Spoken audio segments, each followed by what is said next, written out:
Hello, Obaidul Quader বলছেন? কে আপনি? আমি নাগরিক টিভি থেকে নাজমুস সাকিব। ও, কোথা থেকে? আমি আমেরিকা থেকে। আমরা ওই যে নাগরিক টিভি, আমাদের একটা চ্যানেল যে আছে। হ্যাঁ হ্যাঁ, নাম হ্যাঁ, শুনেছি। জি জি। আগেও আমি চিনতাম। আচ্ছা আচ্ছা, আপনি মনে হয় আমার ভিডিও দেখেছেন। হ্যাঁ, দেখেছি। তো ওই যে আপনার একটা ইন্টারভিউ দেখলাম, মানে খুব ভাইরাল হলো একটা ইন্ডিয়ান গণমাধ্যম, আপনি একটা সাক্ষাৎকার দিয়েছেন।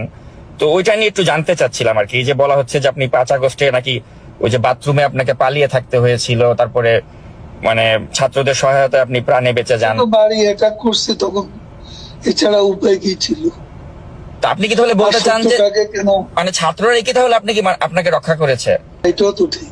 কিন্তু কিন্তু অনেকে তো বলছে যে ওই সময় মানুষের মনে যে ক্ষোভ ছিল মানে আওয়ামী লীগের প্রতি বা আপনাদের প্রতি, তো সে সময় ছাত্ররা আপনাকে রক্ষা করবে, মানে এটা অনেকের কাছে মানে বিশ্বাসযোগ্য হচ্ছে না বিষয়টা। ওরা বলছে আপনার উপর রাগ ছিল, কিন্তু আপনার সামনে এসে আমাদের রাগ পানি হয়ে গেছে।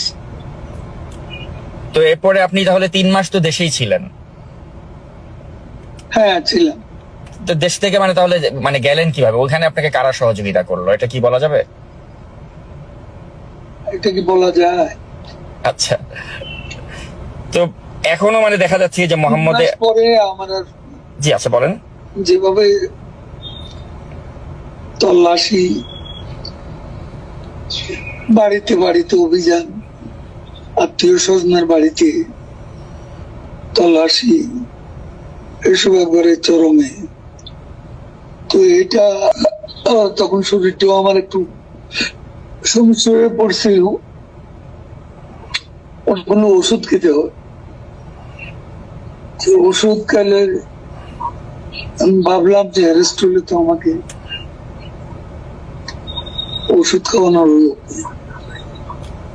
তো অনেক কিছু চিন্তা করি আমি শেষ পর্যন্ত সিদ্ধান্ত নিলাম ওখানে থাকবো না, এই আর কি।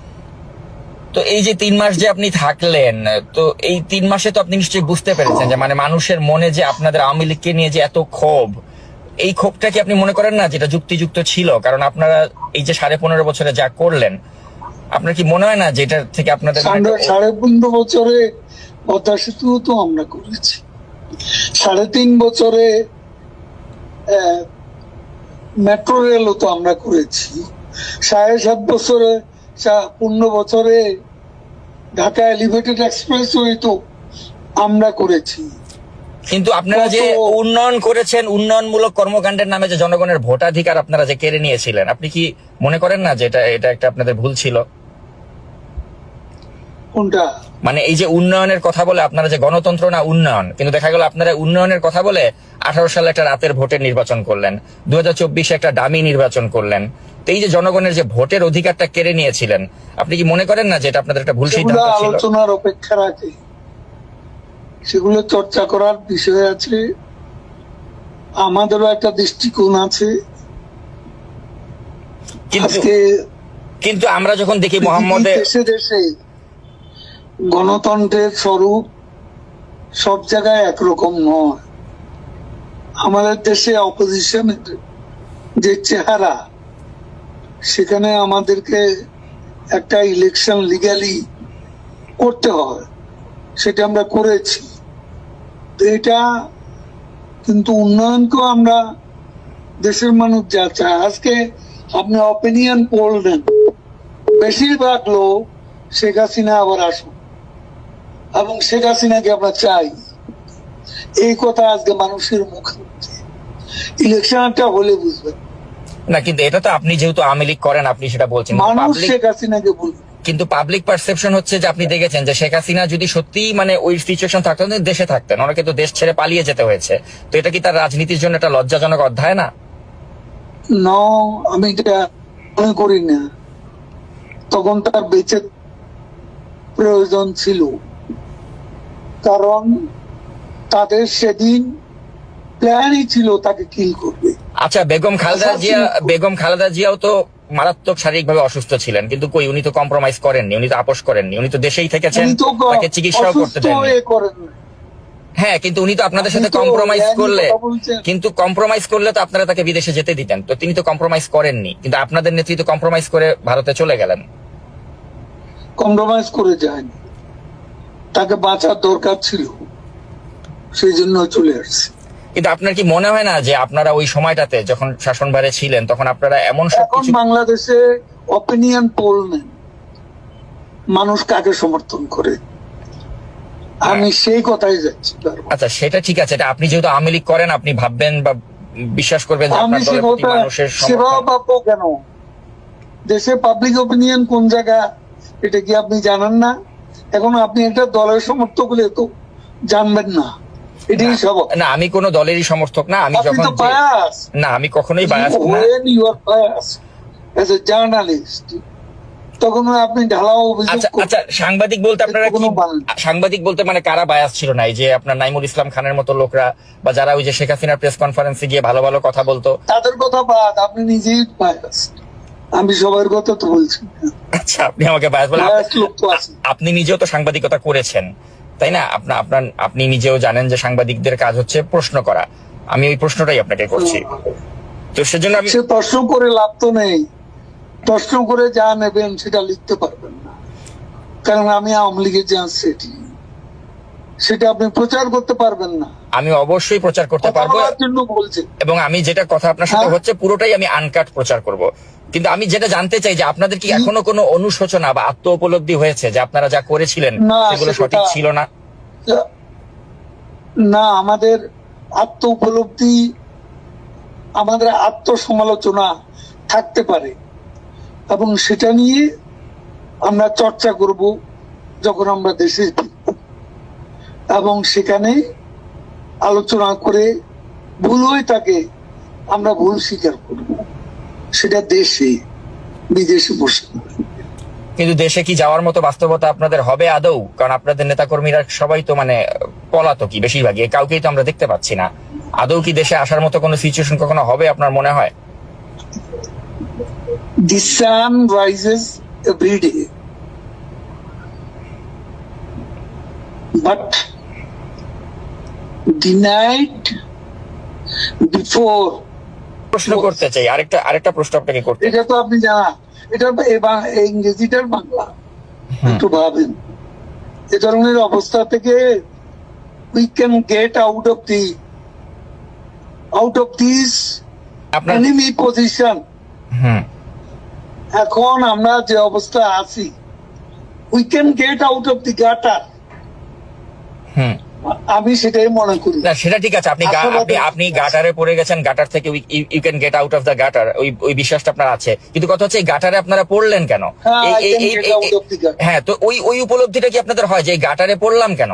গাটারে পড়েছি নিজেদের স্বেচ্ছাচারিতার কারণে, ভোট চুরি করে ক্ষমতায় থাকার কারণে, অপোজিশনকে কোনো স্পেস না দেওয়ার কারণে। তো এই উপলব্ধিটা না আসলে কি আপনি মনে করেন যে বাংলাদেশে আসলে রাজনীতিতে প্রত্যাবর্তন করা সম্ভব?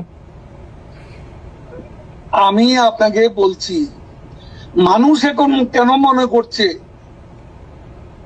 এমন আন্দোলনে যারা অংশ নিছে, সেই জঙ্গি উত্থানে, তারাও তো এখন কেন মনে করছে তারা ভুল করেছে? আচ্ছা তাই যদি হয় তাহলে এই আন্দোলন সঠিক ছিল। মানুষ যদি আপনাদের পক্ষেই থাকে তাহলে আপনারা কেন দেশে আসছেন না? সময় হলে দেখবেন।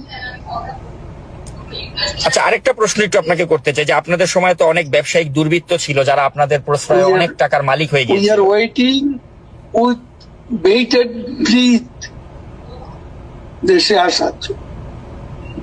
আচ্ছা Bated breath, আচ্ছা, তো এই যে আমরা আসবো। আরেকটা প্রশ্ন করতে চাই আপনাকে যে আপনাদের সময় তো অনেক ব্যবসায়িক দুর্বৃত্ত, তারা হাজার হাজার কোটি টাকার মালিক হয়ে গিয়েছিল। এমনও ব্যবসায়ী ছিল বসুন্ধরা গ্রুপের মালিক, সে বলেছিল যে মৃত্যুর আগেও শেখ হাসিনার সাথে আছি, মৃত্যুর পরেও থাকবো, কিন্তু তার পত্রিকাতে এখন দেখছি আমি আপনাদেরকে একটা এত কথা সমালোচনা বলি, হয়। তো আপনার কি মনে হয় না আমি যে বারবার এই যে এত আপনাকে সুসময়ের বলছি। পাখি আপনারা তৈরি করেছিলেন, যারা এখন আপনাদের বিরুদ্ধে তাদের পত্রিকা মিডিয়াকে কাজে লাগাচ্ছে, এটা কেমন লাগে আপনার কাছে? আপনার এই চেহারাটা, এই বক্তব্যটা কোথায় যাবে যদি আমরা ফিরে যাই? তখন আপনার খুশি হতে পারবে। মানে কি আপনারা আবার ওই প্রতিহিংসার রাজনীতি করবেন যে যারা সমালোচনা করছে? এখন একটু একটা নিজের রাজনৈতিক একটা ক্যারেক্টার আছে, সেটা প্রকাশ ঘটাচ্ছে।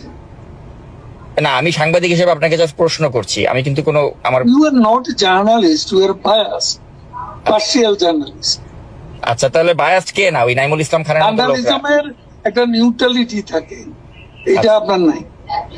আপনি তো অ্যাটাক করতেছেন একটা পক্ষ হইয়া। ইউনুসের লোকেরা যেভাবে বলে, ফান্ডামেন্টালিস্টরা আজকে যেভাবে আমাদের বিরুদ্ধে বলে, আপনি তাদের সেই চিন্তা চেতনার প্রতিধ্বনি করছেন। আচ্ছা, এই ধরনের আমার সাথে কথা বলে লাভ কি? আর আমাদের দল নিষিদ্ধ, এখন আপনি এটা তো প্রকাশ করতে পারবেন না। না দরকার কি আমার ইন্টারভিউ? না, তারপরে আমি যেটা জানতে চাই আপনার কাছে শেষ পর্যন্ত, যে মানে আপনাদের কি মনে না, হচ্ছে আমার না জানার দরকার নেই। যে আপনারা জনগণের No, কাছে? I don't want to talk to you. আচ্ছা, আপনি প্রশ্ন করছেন, তো প্রশ্নের মধ্যে আপনার পার্সিয়ালিটি প্রকাশ ঘটাচ্ছেন। আপনি একটা পলিটিক্যাল ক্যাম্পের সাথে জড়িত, সেটার প্রকাশ ঘটাচ্ছেন। প্রশ্ন এইভাবে করে না। একজন নিউট্রাল জার্নালিস্টের প্রশ্ন এরকম হয় না। আচ্ছা, শেষ প্রশ্ন আপনাকে যেটা করতে চাই, তাহলে আপনারা কি কখনোই জনগণের কাছে আপনাদের অতীত কর্মকাণ্ডের জন্য ক্ষমা চাবেন না? আমি সে কথা জবাব দিয়েছি, শুনতে পাননি? জি। আচ্ছা আমরা যাই করব দেশে গিয়ে করব। আচ্ছা, ঠিক আছে, আমরাও আপনাদের দেশে আসার অপেক্ষায় থাকলাম। আপনি ভালো থাকবেন। তো তখন আর আপনার দেখা যাবে না। ও আচ্ছা, আপনারা প্রতিহিংসার রাজনীতি করবেন আর কি, যে আমাদেরকে দেশে আসলে একদম না, আমরা তো করবো না, আপনি নিজেই পালাবেন। ও আচ্ছা আচ্ছা, মানে মানে আপনাদের আপনি নিজেই পালান, মানে আপনাকে কঠিন কয়েকটা, জার্নালিস্ট হ্যাঁ, আর নিজেই পালান। মানে আপনাকে কঠিন প্রশ্ন করার অপরাধে আমাকে দেশ ছাড়তে হবে, মানে ওই আগের বাংলাদেশটাই কঠিন আপনারা? প্রশ্ন না, শত্রুতামূলক প্রশ্ন, আচ্ছা কঠিন প্রশ্ন না। আচ্ছা, আপনি আমার প্রশ্নকে শত্রুতামূলক মনে করছেন, কিন্তু আমি আসলে সাংবাদিক হিসেবেই আপনাকে প্রশ্নগুলো করলাম। উনি সংযুক্তি বিচ্ছিন্ন করে দিয়েছেন।